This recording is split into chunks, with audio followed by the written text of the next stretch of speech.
Hello hi. ഇന്നൊരു കുമ്പളങ്ങ കറിയാണ്. നല്ല സൂപ്പർ ടേസ്റ്റ് ആയിട്ടുള്ള ഒരു കുമ്പളങ്ങ കറി. അത് വറുത്തരച്ചിട്ടാണ് കേട്ടോ ഈ കറി തയ്യാറാക്കുന്നത്. അപ്പോൾ അതിന് വേണ്ടിയിട്ട് ഇതുപോലെ ഒരു 1/2 കിലോ കുമ്പളങ്ങ സ്ക്വയറായിട്ട് കട്ട് ചെയ്ത് വെച്ചിട്ടുണ്ട്. കുറച്ച് വലിപ്പത്തിലാണ് കേട്ടോ ഞാനിത് കട്ട് ചെയ്ത് വെച്ചിരിക്കുന്നത്. ഒരു 1.5 ടീസ്പൂൺ കാശ്മീരി ചില്ലി പൗഡർ, ഒരു 1/4 ടീസ്പൂൺ മഞ്ഞൾപ്പൊടി, പിന്നെ കുറച്ച് ഉപ്പും കൂടി ചേർത്തെടുക്കാം. എന്നിട്ട് ഇത് നന്നായിട്ടൊന്ന് മിക്സാക്കി കുറച്ച് നേരം നമുക്കിത് മാറ്റി വയ്ക്കാം.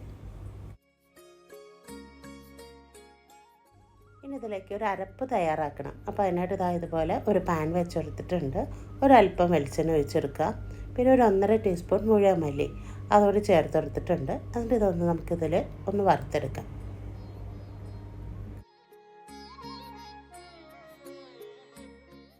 ഇതിലേക്ക് 5-6 വെളുത്തുള്ളിയും കൊച്ചുള്ളിയും കൂടി ചേർത്ത് കൊടുക്കുന്നുണ്ട്. അതൊന്ന് മൊരിഞ്ഞതിന് ശേഷം അതിലേക്ക് ഒരു 1/2 കപ്പ് നാളികേരം ചിരകിയത്. എന്നിട്ട് നമുക്കിതൊന്ന് വറുത്തെടുക്കാം.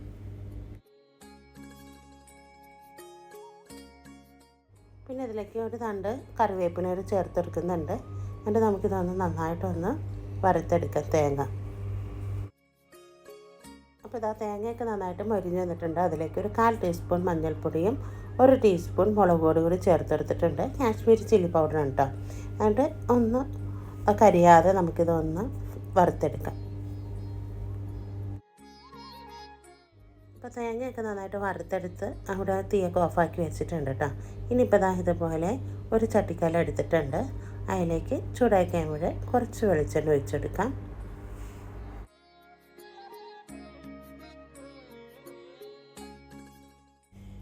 ഇനിയിപ്പോൾ നമ്മൾ മാറ്റി വെച്ചിരിക്കുന്ന കുമ്പളങ്ങ മിക്സ് ചെയ്ത് വെച്ചിട്ടുണ്ടായിരുന്നല്ലോ മുളക് പൊടിയിലൊക്കെ, അത് ഇതിലേക്ക് ഇട്ട് കൊടുത്തിട്ടുണ്ട്.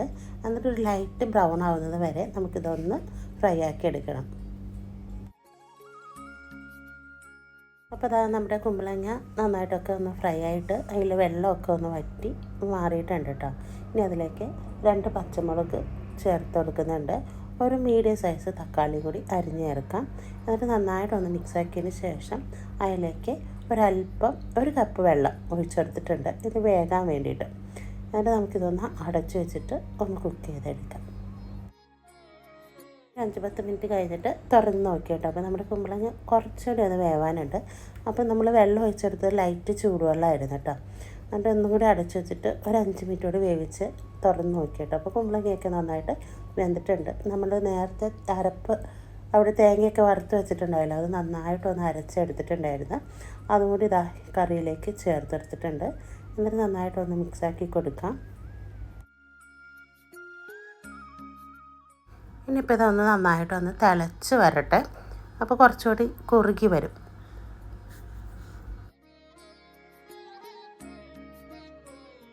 അപ്പോൾ നമ്മുടെ ചാറൊക്കെ ഒന്ന് നന്നായിട്ട് വറ്റി നല്ല പോലെ കുറുകിയൊക്കെ വന്നിട്ടുണ്ട്.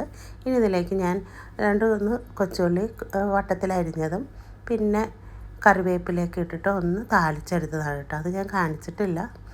അപ്പോൾ അതും കൂടി താളിച്ചതും കൂടി ഇതിലേക്ക് ഒഴിച്ചിട്ടുണ്ട്. അപ്പോൾ നമ്മുടെ കറി നല്ല സെറ്റായിട്ടുണ്ട്. അപ്പോൾ എല്ലാവരും ഇതുപോലെ ഈ നോയമ്പ് കാലത്ത് ചെയ്ത് നോക്കുക. നല്ലൊരു വീഡിയോ ആയിട്ട് വരുന്നത് വരെ എല്ലാവർക്കും ബൈ.